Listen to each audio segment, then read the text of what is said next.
मेरे पहले वीडियो में मैंने आप लोगों के साथ बात करी थी कि इंटरव्यू क्या होता है और उसकी मूलभूत आवश्यकताएं क्या होती हैं। इंटरव्यू के पूरे प्रारूप, उसके कॉन्सेप्ट को समझने के लिए हम लोगों ने पिछली बार अपने पहले वीडियो में बात करी थी। आज हम अगले स्तर पर जाकर कौन से महत्वपूर्ण विषय, कौन से महत्वपूर्ण प्रश्न आमतौर पर इंटरव्यूज़ में पूछे जाते हैं और किस प्रकार से उनकी तैयारी की जाए, उस पर हम लोग चर्चा करेंगे। तो चलिए शुरू करते हैं। मैं एक बार फिर बता दूं, हम लोग का इंस्टीट्यूट इंजीनियरिंग मास्टर्स बल्लीवाला चौक देहरादून पर स्थित है। उत्तराखंड राज्य द्वारा आयोजित की जाने वाली विभिन्न प्रतियोगी परीक्षाओं की तैयारी के लिए हमारे पास देश से और राज्य भर से स्टूडेंट्स आते हैं। अगर आप चाहें तो आप भी अपना रजिस्ट्रेशन करवा सकते हैं। हम लोग अपना ऑनलाइन कोर्स भी प्रारंभ कर चुके हैं, जिसके लिए रजिस्ट्रेशन जारी है। तो चलिए शुरू करते हैं आज का वीडियो। इंटरव्यू क्या है, हालांकि हम पहले बात कर चुके हैं लेकिन बहुत संक्षेप में, उन लोगों के लाभ के लिए जो पहले वीडियो नहीं देखा है या पहले उन्होंने हमारे साथ नहीं जुड़े हैं, उनके लाभ के लिए मैं बहुत संक्षेप में बता रहा हूँ। इंटरव्यू शब्द बना है दो विभिन्न शब्दों से, इंटर और व्यू। इंटरव्यू वास्तव में किसी भी परीक्षार्थी के संपूर्ण व्यक्तित्व का विवेचन है। इसमें मुख्य तौर पर आपके नॉलेज, आपका सब्जेक्ट से संबंधित ज्ञान, आपका कौशल, आपके स्किल्स एवं आपके एटीट्यूड, एक व्यक्ति की सोच और एक व्यक्ति के व्यवहार का एक समग्र मूल्यांकन है। जब हम लोग इंटरव्यू की बात करते हैं तो इंटरव्यू अपने आप में स्कूल अथवा कॉलेज के स्तर पर होने वाले वाइवा से बहुत भिन्न है। हम सभी लोग ने कभी न कभी अपने स्कूल अथवा कॉलेज में वाइवा परीक्षा या वाइवा एग्जाम या ओरल एग्जाम भी जिसको हम लोग कहते हैं, या मौखिक परीक्षा जिसको हिंदी में कहा जाता है, उस परीक्षा को हम सभी ने दिया है। जिस परीक्षा में मुख्य तौर पर प्रश्न और उत्तर होते हैं। आप सोच कर देखिए किस प्रकार से हम लोग एक वाइवा को अप्रोच करते हैं। एक निश्चित पाठ्यक्रम होता है, उसका कुछ हिस्सा होता है जिसको हमें दे दिया जाता है मौखिक परीक्षा की तैयारी के लिए। हम लोग अपने अपने हिसाब से कभी समझकर, कभी रोट मेथड से उन चीज़ों को हम लोग याद कर लेते हैं, मेमोराइज कर लेते हैं और परीक्षा में पूछे गए सवालों के उत्तर दे देते हैं। इसको हम लोग वाइवा वॉसे अथवा मौखिक परीक्षा कहा जाता है। किंतु इंटरव्यू इससे पूर्णतः एक भिन्न विषय है, एक भिन्न प्रक्रिया है। आज हम लोग बात करेंगे कौन से प्रमुख सवाल अथवा प्रश्न होते हैं जिनकी तैयारी करना एक परीक्षार्थी के लिए अनिवार्य है और किसी भी विषय पर, किसी भी इंटरव्यू के दौरान उनसे ये सवाल आमतौर पर पूछे जा सकते हैं। तो इनकी तैयारी हमारे लिए बहुत ही नितांत आवश्यक है। जब हम लोग इन प्रश्नों के ऊपर बात कर रहे हैं तो सबसे पहले जो प्रश्न मुझे लगता है बहुत महत्वपूर्ण है, या जिस प्रश्न की अनिवार्यता है, आमतौर पर सभी इंटरव्यूज़ में पूछा जाने वाला पहला प्रश्न होता है, आप अपने विषय में कुछ बताइए। अंग्रेजी में कहें तो इसको कहा जाता है tell me something about yourself. इसी परीक्षा के स्तर को या परीक्षा के इस चरण को बहुत बार पर्सनल इंटरव्यू अथवा पीआई राउंड भी कहा जाता है। अब पीआई राउंड क्या है और इस प्रश्न का जवाब किस प्रकार दिया जाना चाहिए, आइए उस विषय पर कुछ विस्तार से चर्चा करते हैं।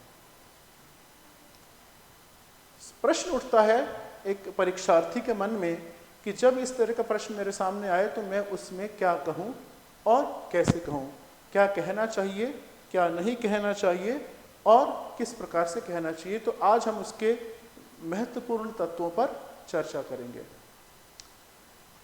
जो बिंदु मैं बताने जा रहा हूँ, आप चाहें तो उसको नोट भी कर सकते हैं और इस वीडियो को दोबारा सुन भी सकते हैं, लेकिन ये सभी बिंदु किसी विशेष क्रम में नहीं हैं। और उसका कारण ये है कि विभिन्न परीक्षार्थी, भिन्न भिन्न कैंडिडेट्स अपने तरीके से अपनी सहजता के अनुरूप अपने कंफर्ट लेवल के आधार पर किसी भी बिंदु को पहले अथवा बाद में बोल सकते हैं, किंतु महत्वपूर्ण यह है कि हम सभी बिंदुओं को अपने जवाब में शामिल करें।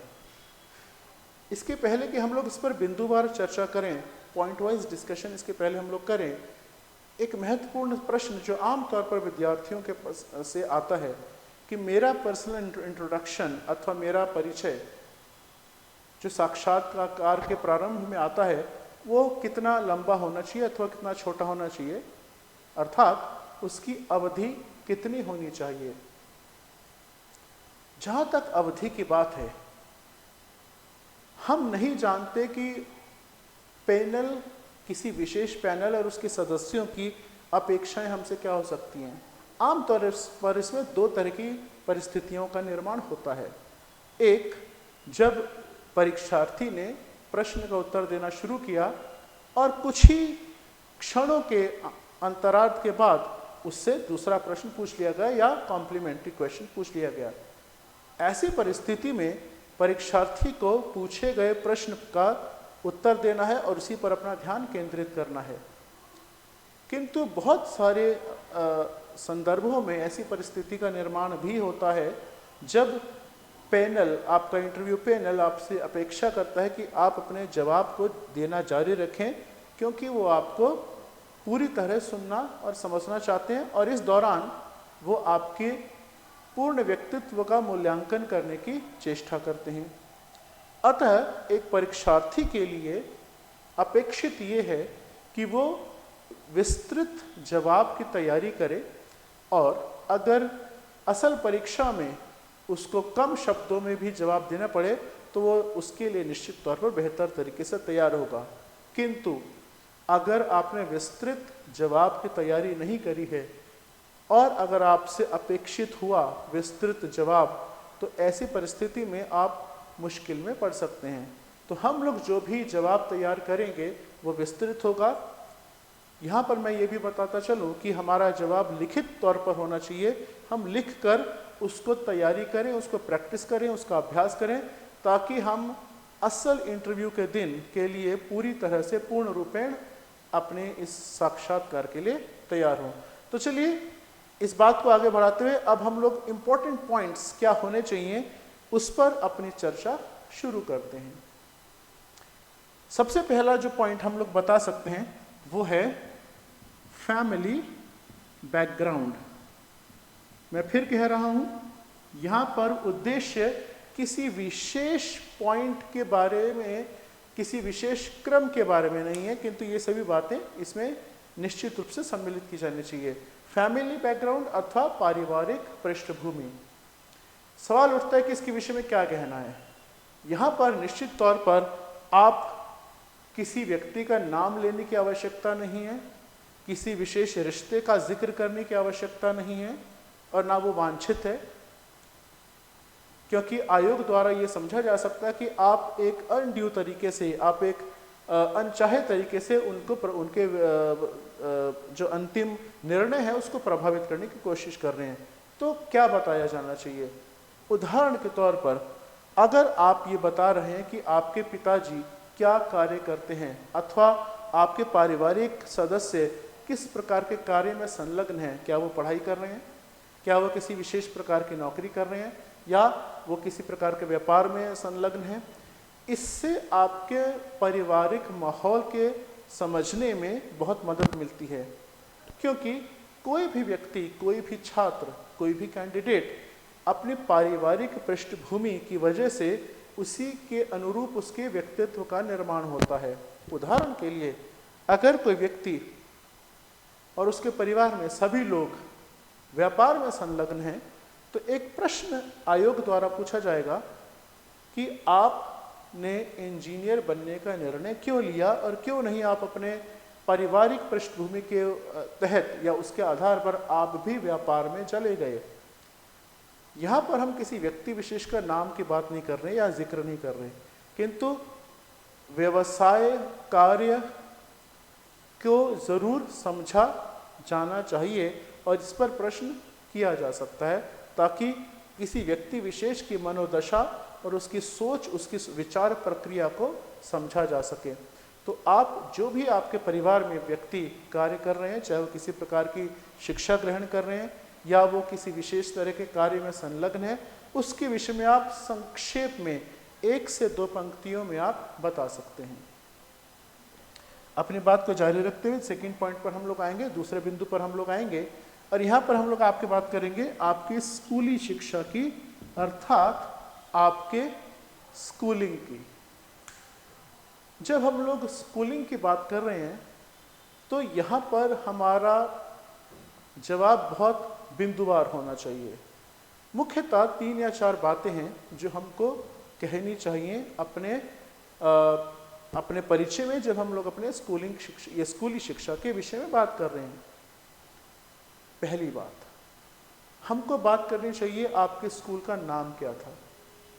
यहाँ पर बहुत बार देखा गया है, ये अनुभव के आधार पर मैं कह सकता हूँ कि बहुत बार छात्र या छात्राएं अपने जवाब में ये बताने के बजाय कि उनके स्कूल का नाम क्या था या वो किस बोर्ड से संबंधित था, वो अपने पैतृक शहर अथवा ग्राम का नाम बताते हैं।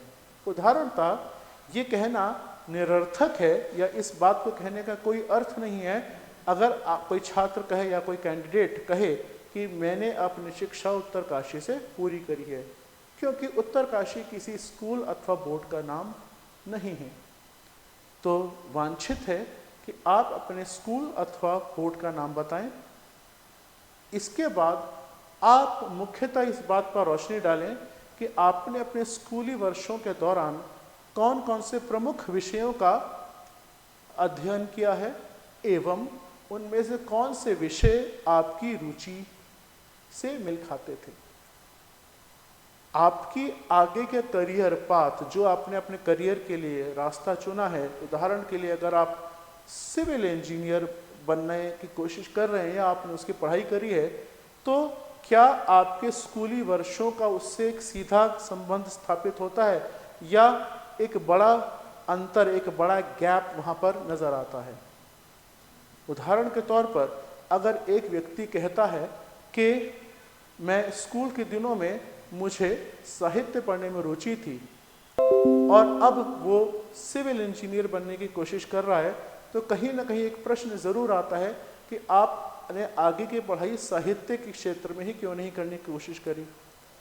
तो यहाँ पर आयोग या आपका इंटरव्यू पैनल आपकी अभिरुचि, आपके एप्टीट्यूड को समझने का प्रयत्न कर रहा है और आप अपने मानसिक तौर पर आपकी सुविचार प्रक्रिया किस हद तक स्टेबल है, स्थिर है।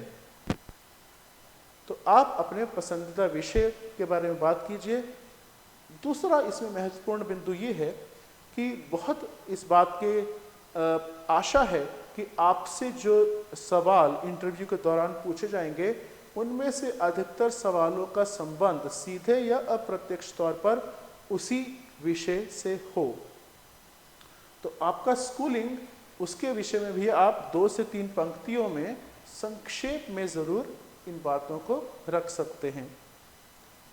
तीसरा बिंदु जिस पर हम लोग बात करेंगे वह है आपका डिप्लोमा, अथवा अगर किसी व्यक्ति ने डिग्री भी हासिल करी है, अगर किसी व्यक्ति ने बीटेक की डिग्री हासिल करी है उदाहरण के तौर पर, आप इसके विषय में बता सकते हैं। किंतु प्रश्न फिर ये उठता है कि क्या बताना है और क्या नहीं बताना है।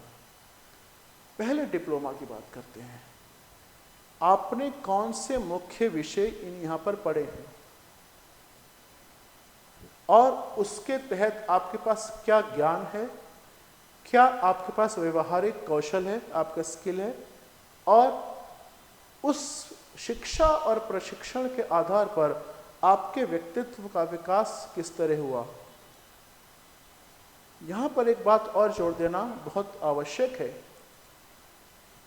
हमने अपने स्कूल के दिनों में अथवा अपने कॉलेज के दिनों में अपनी तकनीकी शिक्षा के साथ साथ जिस भी तरह की गतिविधियों में पार्टिसिपेट किया है, उसमें हिस्सा लिया है, भाग लिया है, उसके विषय में बात करना भी महत्वपूर्ण है, क्योंकि उस वक्त पर हमारे जीवन के उस हिस्से में वो कहीं ना कहीं हमारी एक उपलब्धि थी। उदाहरण के तौर पर अगर आपने किसी एकेडमिक गतिविधि में पार्टिसिपेट किया है, जैसे कोई डिबेट, वाद विवाद प्रतियोगिता, अथवा कोई निबंध प्रतियोगिता या एकेडमिक रुचि से जुड़ी किसी भी प्रतियोगिता में अगर आपने हिस्सा लिया है या कोई उपलब्धि हासिल करी है, उसके विषय में बताएं।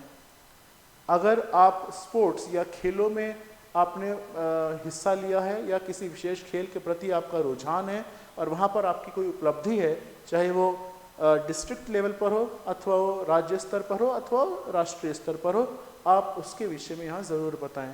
इसके अतिरिक्त अगर आपने किसी तरह के सांस्कृतिक गतिविधियों में भी हिस्सा लिया है और आपकी वहाँ पर कोई उपलब्धि है, तो उस उपलब्धि के विषय में भी, चाहे वो स्कूल के स्तर पर हो अथवा आपके डिप्लोमा कॉलेज के स्तर पर हो, उसके विषय में आप विस्तार पूर्वक ज़रूर कहें।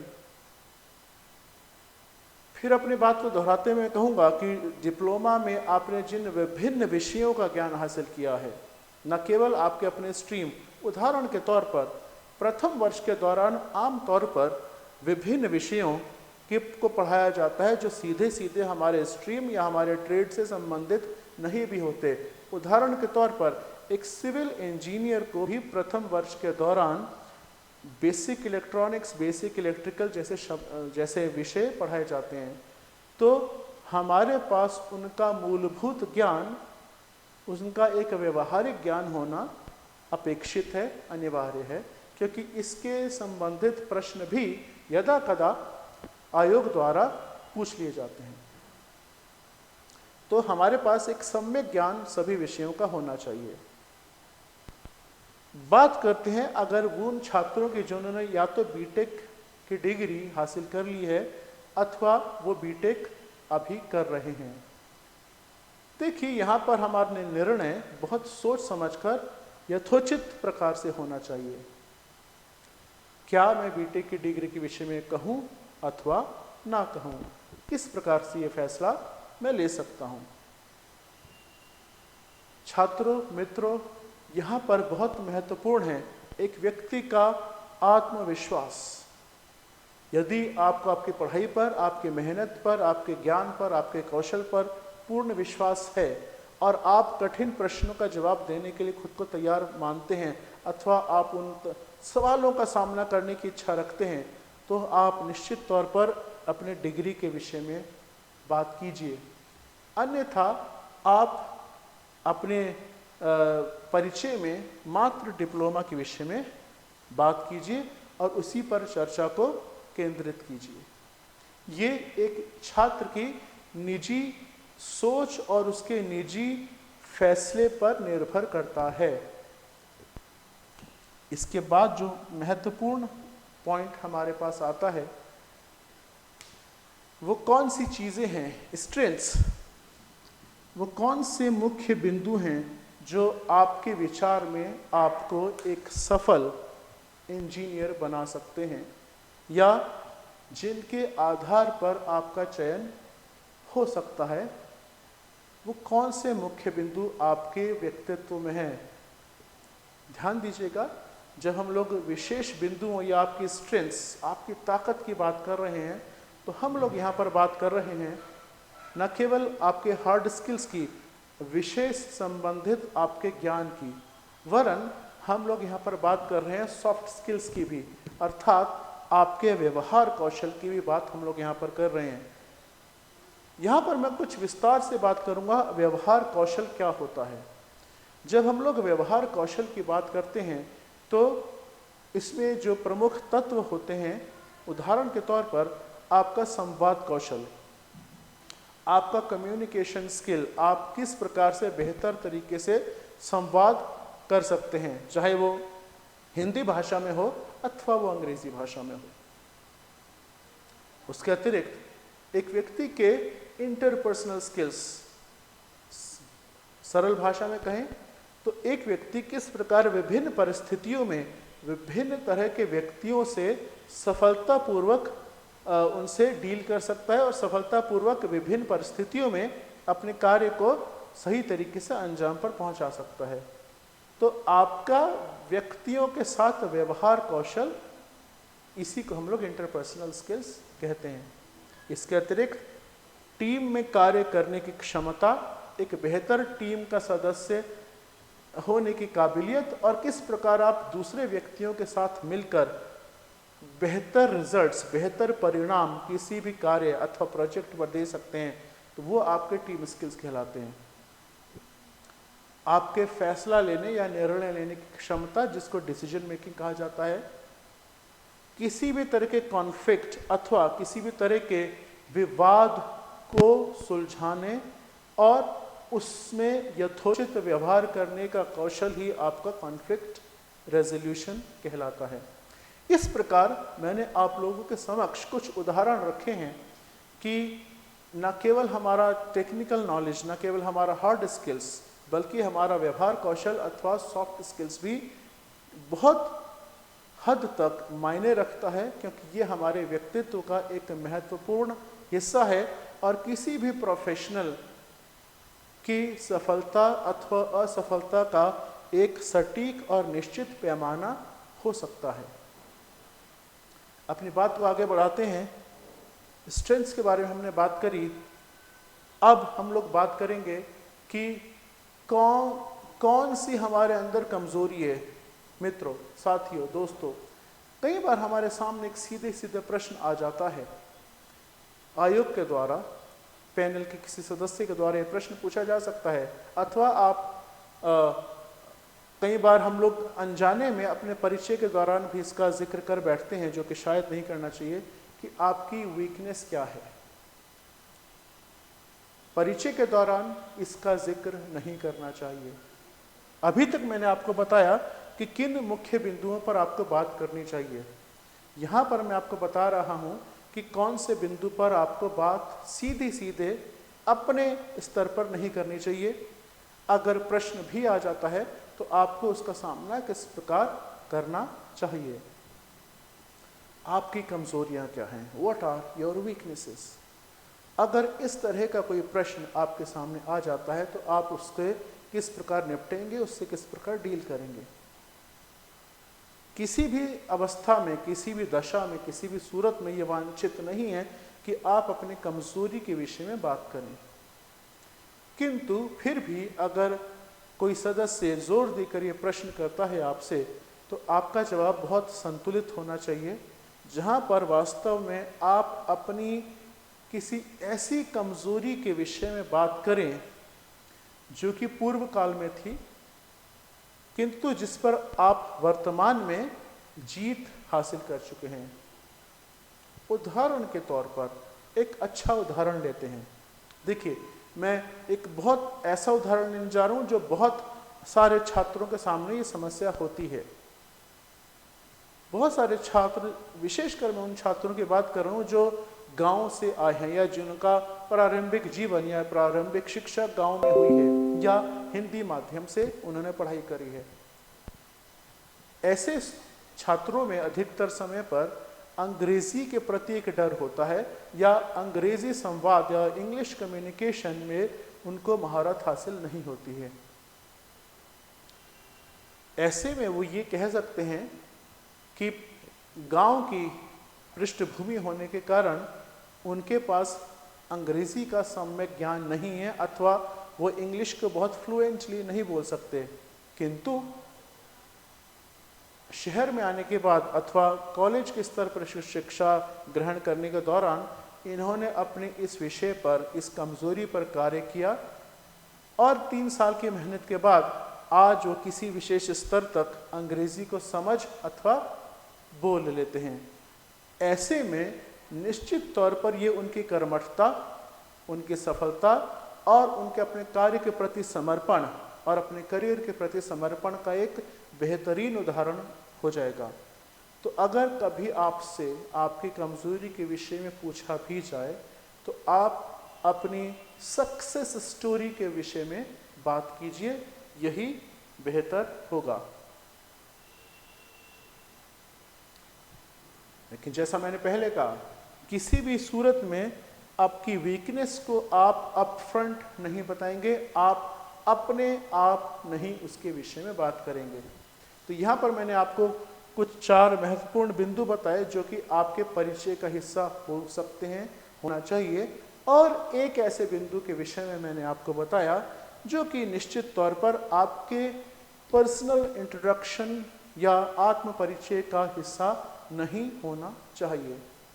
चलिए आखिरी और विशेष बिंदु पर बात करते हैं कि और इसमें आप क्या जोड़ सकते हैं। इसमें हम जो चीज़ और जोड़ सकते हैं, पांचवी चीज़ जो हम लोग जोड़ सकते हैं वो है कि आपकी भविष्य के लिए क्या योजनाएं हैं, अर्थात आपके करियर प्लान्स क्या हैं, किस प्रकार आप अपना भविष्य बनाना चाहते हैं, संवारना चाहते हैं। बहुत स्थितियों में एक सीधा सीधा प्रश्न ये भी आ जाता है कि आप एक इंजीनियर क्यों बनना चाहते हैं, अथवा आपने सिविल इंजीनियरिंग के क्षेत्र को क्यों चुना। उदाहरण के लिए तो आप एक सिविल इंजीनियर बन के अपने करियर में, अपने जीवन में क्या हासिल करना चाहते हैं, आपकी स्वयं से क्या अपेक्षाएं हैं और किस प्रकार आप अपने जीवन को सफल बनाना चाहते हैं, उस विषय में आप चाहें तो आप बात कर सकते हैं, अथवा मैं कहूँगा आपको बात करनी चाहिए। लेकिन जो भी आप बात कहें वो तर्कसंगत होना अनिवार्य है। उदाहरण के तौर पर अगर कोई व्यक्ति कहे कि मैं बहुत सारा धन कमाना चाहता हूँ, सुनने में कोई गलत नहीं है, हर व्यक्ति धन कमाना चाहता है, किंतु ऐसे में आयोग की तरफ से एक कॉम्प्लीमेंट्री क्वेश्चन आएगा कि अच्छा पैसा कमाने के लिए और बहुत सारे ऐसे दूसरे करियर हैं जिनका आप चयन कर सकते थे, तो आपने सिविल इंजीनियरिंग क्यों प्राथमिकता दी, क्यों सिविल इंजीनियरिंग को आपने अपने करियर जीवन के क्षेत्र के तौर पर चुना और उसको प्राथमिकता प्रदान करी। ऐसे में आपका जवाब सोच समझकर तर्कपूर्ण होना अनिवार्य है। अंतिम, last but certainly not the least, अंतिम लेकिन निश्चित तौर पर ये किसी प्रकार से कम महत्वपूर्ण नहीं है, और वो है अक्सर आपकी हॉबीज़ के बारे में आपको पूछा भी जाता है और आपको बताना भी चाहिए कि अगेन एक बिंदु है, ये फिर से एक ऐसे बिंदु के विषय में मैं बात कर रहा हूँ जो कि आप अपने आत्म परिचय या पर्सनल इंट्रोडक्शन में आप इसको शामिल कर सकते हैं और करने का सुझाव दिया जाता है। आपके हॉबीज़, जब आप अपनी पढ़ाई नहीं कर रहे अथवा जब आप अपने कार्य में संलग्न नहीं हैं, उस वक्त पर आप क्या कार्य करना पसंद करते हैं, आप अपने खाली समय का सदुपयोग किस प्रकार करते हैं। विभिन्न हॉबीज़ आमतौर पर छात्रों द्वारा बताई जाती हैं और मेरे अनुभव में विभिन्न प्रकार की हॉबीज़ या शौक छात्र बताते हैं। उदाहरण के तौर पर नृत्य, संगीत, कला इत्यादि। ऐसे में ये सवाल, ये बिंदु इसलिए इम्पोर्टेंट या महत्वपूर्ण हो जाता है क्योंकि आपको सोचकर किसी ऐसी हॉबी अथवा शौक के बारे में बात करना यथोचित होगा जो कि प्रत्यक्ष अथवा अप्रत्यक्ष तौर पर आपके करियर, आपके ज़िंदगी में कुछ रचनात्मक जोड़ रहा है या रचनात्मक भूमिका बना रहा है। जैसे कि अगर मैं कहता हूं कि मेरी खेलों में रुचि है, अगर एक छात्र, एक कैंडिडेट अगर ये कहता है कि फुटबॉल अथवा क्रिकेट खेलने में उसकी अभी रुचि है और यही उसका शौक या हॉबी है, तो इसको तर्कसंगत इस प्रकार बनाया जा सकता है क्योंकि फुटबॉल अथवा क्रिकेट एक टीम गेम है। आप खेलों से बहुत कुछ सीखते हैं, उदाहरणतः टीम स्किल्स या टीम में दूसरे लोगों के साथ मिलकर बेहतर प्रदर्शन करना, ये हम खेलों से सीखते हैं, जैसे कि फुटबॉल और क्रिकेट। इसके अतिरिक्त लक्ष्य के प्रति समर्पण, ये भी हम लोग खेलों से सीखते हैं। स्वयं को मानसिक एवं शारीरिक तौर पर तंदुरुस्त अथवा फिट रखने के लिए खेल एक बेहतरीन माध्यम है। तो ये कुछ ऐसे फायदे अथवा लाभ हैं जो कि मुझे निश्चित तौर पर मिलते हैं खेलों के द्वारा। तो ऐसे में किसी खेल को अपनी रुचि अथवा शौक बताना एक रचनात्मक उत्तर के तौर पर देखा जाएगा। किंतु यदि आप कहते हैं कि मैं टीवी पर बैठकर खेल देखने का शौकीन हूँ, तो इसको समय की बर्बादी के तौर पर भी देखा जा सकता है। तो कुछ भी आप अपने उत्तर में शामिल कर सकते हैं, किंतु दो बातों का हमें ध्यान रखना है। जैसा मैंने कहा, एक, आपका उत्तर कुछ रचनात्मक एवं सकारात्मक होना चाहिए। दूसरा, आपका उत्तर प्रत्यक्ष अथवा अप्रत्यक्ष तौर पर आपके करियर, आपके कार्य से जुड़ा हुआ होना चाहिए। उम्मीद करता हूं मेरी बात आप सभी लोगों को समझ में आई और आप लोग को इससे ज़रूर फायदा होगा। इससे पहले कि हम लोग आज की वीडियो को समाप्त करें, एक बार प्रमुख बिंदुओं पर मैं फिर से दोहरा देता हूं। ये बिंदु किसी भी क्रम में आप अपने पास दोहरा सकते हैं। मुख्यतः हमने 6 बिंदुओं पर बात करी है। पहला, आपकी पारिवारिक पृष्ठभूमि, जिसमें आप मात्र इतना बताते हैं कि लोग आपके परिवार से जुड़े हुए किस प्रकार के कार्य में संलग्न हैं, उनका ऑक्यूपेशन या उनका करियर क्या है, मात्र इतना। दूसरा, हमने बात करी आपकी स्कूली शिक्षा या आपके आरंभिक जीवन की जो शिक्षा दीक्षा है वो किस प्रकार हुई, कहाँ पर हुई और वहाँ पर आपने क्या सीखा। आगे बढ़ते हुए आप डिप्लोमा या डिग्री के स्तर पर आते हैं। यहाँ पर आपने किस प्रकार से प्रोफेशनल डिग्री हासिल करी अथवा प्रोफेशनल डिप्लोमा हासिल करा और किस प्रकार से आप वर्तमान में दी जाने वाली जो भी आप प्रतियोगी परीक्षा के लिए आप तैयारी कर रहे हैं उसमें सफलता किस प्रकार वो शिक्षा, वो आपका अध्ययन आपको दिला सकता है। फिर हमने बात करी आपके प्रमुख ताकत की, आपके स्ट्रेंथ्स की, आपके प्रोफेशनल स्ट्रेंथ्स की हमने बात करी कि वो कौन सी विशेषताएं हैं जो आपके एक सफल भविष्य निर्माण में आपको उसके योग्य बनाती हैं। अंत में आते वक्त हमने आपकी भविष्य की योजनाओं के बारे में बात किया। आप इंजीनियर क्यों बनना चाहते हैं अथवा आपने सिविल इंजीनियरिंग के क्षेत्र को ही अपने करियर के तौर पर क्यों चुना। और अंत में हमने एक बिंदु लिया आपके शौक या आपके हॉबीज़। ये कुछ सामान्य बातें हैं जो कि हम अपने पर्सनल इंट्रोडक्शन में जिनको इंक्लूड किया जा सकता है, जिनको जोड़ा जा सकता है। लेकिन अगर 10 व्यक्ति कक्षा में हैं और 10 अलग अलग विद्यार्थी इंटरव्यू या साक्षात्कार की तैयारी कर सकते हैं, तो सभी का साक्षात्कार अथवा उनका पर्सनल इंट्रोडक्शन पूर्णतः एक जैसा नहीं हो सकता। उनमें बहुत भिन्नता भी होनी चाहिए, क्योंकि ये कोई ऐसा विषय नहीं जो सभी लोग एक जैसा लिख लें। ऐसे में जब आप हमसे बात करते हैं, जब आप हमारे यहाँ टीचर से बात करते हैं, जब आप मुझसे बात करते हैं, तो हम आपको बताते हैं कि आपको आपके पर्सनल इंट्रोडक्शन में क्या विशेष बातें जोड़ना चाहिए।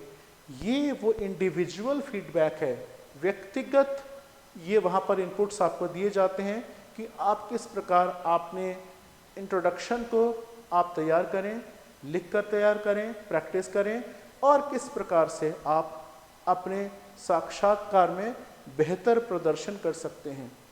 इसको सामान्य अर्थ में वीडियो लेक्चर द्वारा समझाना कठिन है। इसके लिए आप हमसे संपर्क करें और इस चीज़ को और बेहतर तरीके से इसको समझ सकते हैं। रेगुलर तौर पर हम लोग मॉक इंटरव्यूज़ आदि पर्सनालिटी डेवलपमेंट के कोर्स को हम लोग चलाते हैं और सभी छात्र उनसे लाभान्वित होते हैं। अंत में मैं यही कहना चाहूँगा कि आप आएँ, हमारी संस्था से जुड़ें और अपने करियर को एक नई ऊंचाई दें। आज की वीडियो को और अधिक लंबा न करते हुए मैं अपनी बात को यहीं पर समाप्त करता हूं और आप सभी के उज्जवल भविष्य की कामना करता हूं। धन्यवाद, नमस्कार।